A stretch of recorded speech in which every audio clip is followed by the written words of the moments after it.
Hello, আসসালামু আলাইকুম আপু। ওয়ালাইকুম আসসালাম। কেমন আছেন? জি আলহামদুলিল্লাহ ভালো। আপু, আপনাকে দুটো দাদা জিজ্ঞেস করতে, যদি পারেন তাহলে আপনার জন্য অসংখ্য গিফট আছে। আচ্ছা চেষ্টা করব। কোন জিনিস সেটা মেয়েরা পারে বাট ছেলেরা পারে না? এমন কি জিনিস সেটা মেয়েরা পারে বাট ছেলেরা পারে না?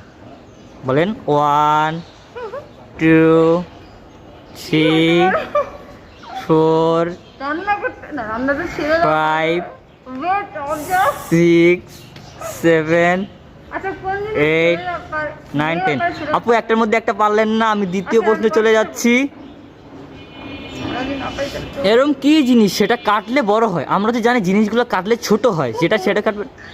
হ্যাঁ আপু, দুইটার মধ্যে একটা পেরে গেছেন। কিন্তু So, আগের প্রশ্ন তো রয়ে গেল, ওটার অ্যান্সার কি হবে? হ্যাঁ, অ্যান্সার আমি এটা ভিডিওর শেষে বলবো। কোন জিনিস মেয়েরা পারে ছেলেরা পারে না?